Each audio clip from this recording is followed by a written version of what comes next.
Yo, what it do? It's your boy Teriyaki God. Welcome back to another video. Today's video is called Dizazta Cooking.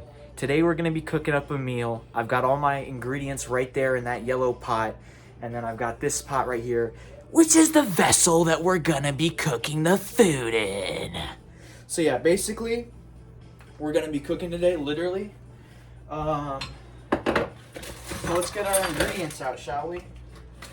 I think some of these ingredients I should leave in the bowl for now. I guess I could show off the ingredients. I don't really want to take the phone off the tripod. But if you look in there, we have some Pokemon cards, some dandelion seeds, some shards of glass and animal bones, and some gabapentin pills. The main part of the dish is going to be top ramen. I don't know if you can read that. The camera reverses it, but whatever. We also have some Hennessy. So yeah, basically, let's just get this shit right on the road, bitch.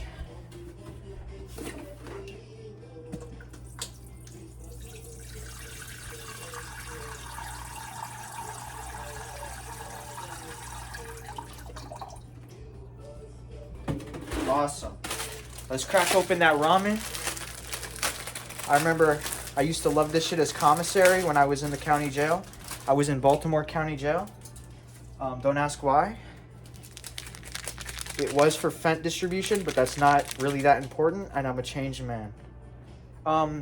So basically, we're just gonna put the what's it called, the seasoning. We're just gonna put that in immediately with the ramen. So, you know, whatever. And we're gonna wait for that to get to a boil.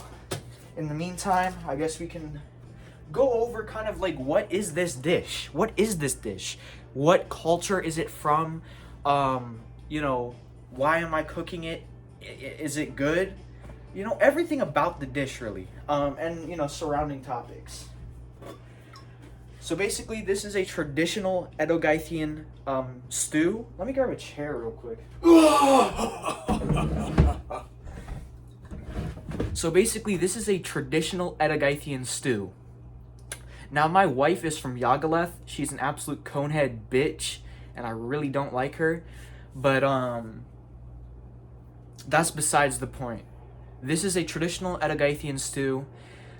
This is what people were eating back in the days. This is kind of a struggle meal. It's known to many people throughout Edo-Gaeth, because, you know, many people who grow up poor, they grow up eating stuff like this, because this is it's a cultural dish that has been in the culture for a long time. So, yeah, let's get to stirring this. I do have, traditionally, you stir with the bone of a, like, you know, adolescent, like, child kind of thing. Like, this isn't the bone of, like, a toddler, but this is, like, the leg bone of, like, maybe, like, a 10-year-old. And you would go to Yagaleth, the city of Yagaleth, and you would stone them to death. And then you would wait for the crows and the, you know, the vultures and so on and so forth to pick clean the bones, and, you know, the beetles and the bugs and all that to pick clean the bones. And then you would take them and you would wear them, like, around your neck or, like, on your, you know, your waist, like a belt. We make a little necklace out of the teeth, or you would get the leg bone and you would use it to stir dishes. So that's what we're doing here today, because we're doing this the completely traditional way, okay? Completely traditional. Everything about this is 100% authentic. Everything about this is 100% cultural. Hashtag real. Ooh, that's looking good. It's getting a little bit hot. I think I turned on the large burner. Yep, I should have turned on the small one. That smells like it's burning, I'm not gonna lie. That's actually, like, I think that's an important process. Let me go read the rules of this dish real quick.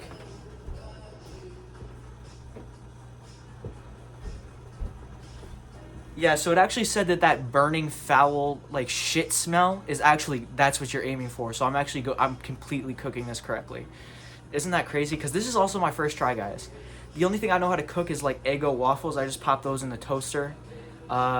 Maybe some eggs and bacon. The microwave type of bacon. I don't even cook it on the pan. So I'm not even a cook. So this is, like, pretty impressive. I'm getting this on my first try. Let's be real. Come on, ladies. Come on. All right, it's looking pretty good. Ooh, the noodles are getting soft. All right, so since the noodles are getting soft, that means that our next ingredient is to be added. and that is the Pokemon cards. So basically what you want to do is you just want to rip them up and throw them in there.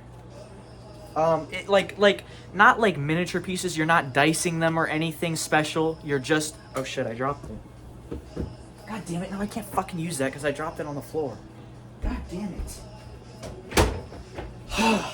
Don't you just hate it when you drop ingredients on the floor and then you can't fucking... Like, they're dirty, obviously you can't use them. I don't give a fuck about the 5-second rule, the 5-second rule. I'm not eating some shit I dropped on the floor. Is the floor clean? Yeah. But it's still a floor. Like, let's be fucking real. Alright. So let's rip up some more. What I was saying before is that you want them in, like, you know, not like miniature pieces, but also you don't want them to be completely whole as well. So we're going to take that off the burner because it is starting to almost bubble over. And we are going to stir that a little bit with the leg bone of a child. Ooh, that's looking good. God damn, that smells good. Should I add one more? I don't know, but let's see what the recipe calls for.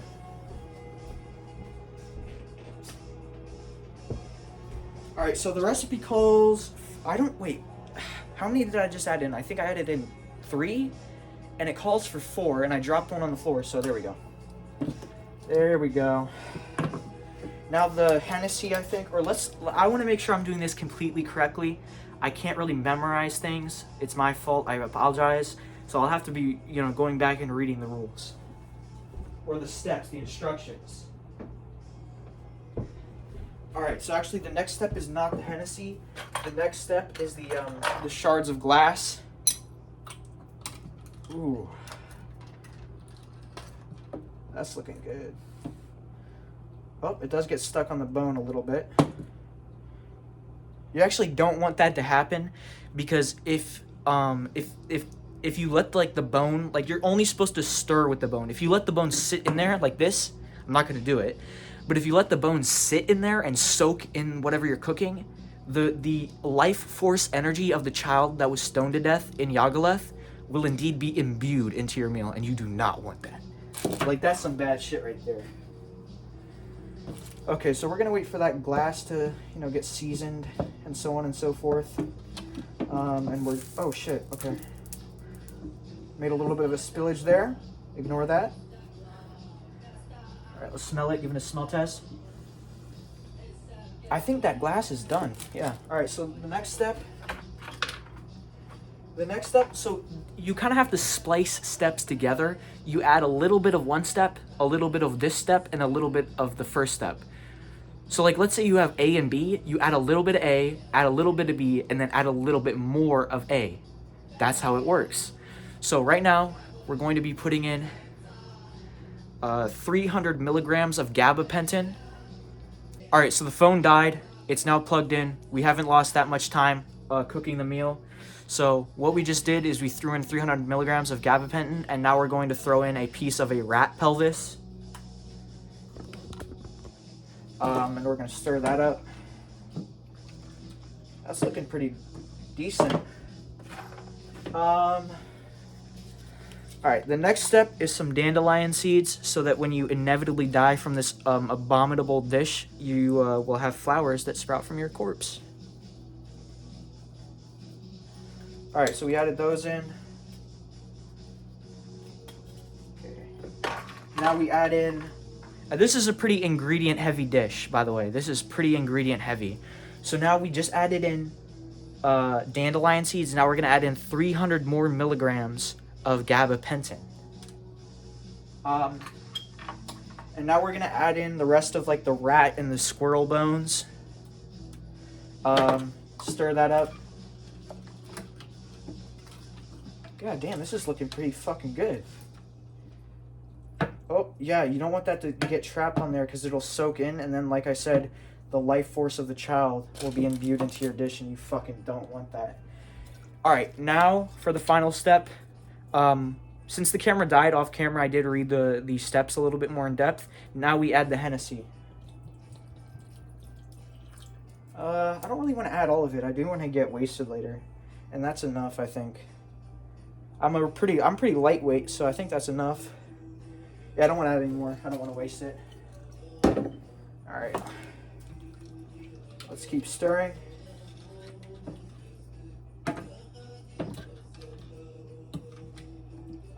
Okay. Just mix that all in there. Make sure it's all in a equal, distributed ecosystem of flavor and ingredients. Now we're going to bring that back to a boil. We're going to bring that back to a boil. And we're going to pray that it doesn't fucking blow up the stove and kill us.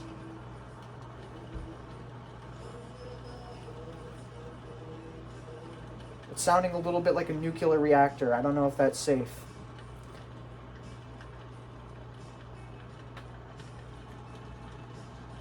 Good enough. Alright guys, let's take a look at the meal. So this is like the, I guess like the Instagram shot, like where you take a picture of your food and it's like all set up nice and it looks aesthetic and then you post it on Instagram. Alright, we're now into the taste test. Obviously to eat this I have to take my mask off and I'm not revealing my face because we all know what happened last time when I did that. So we're just going to point the camera over this way towards the microwave. And I'm now going to grab a, should I get a fork? It is a noodle heavy dish. I guess I should do that. Holy fucking shit, that fucking is ass. Oh my god. Alright guys, so in conclusion, this meal is a fucking banger. 10 out of 10. 5 out of 5. 100 out of 100. Whatever your rating meter is, it's the top on that rating meter.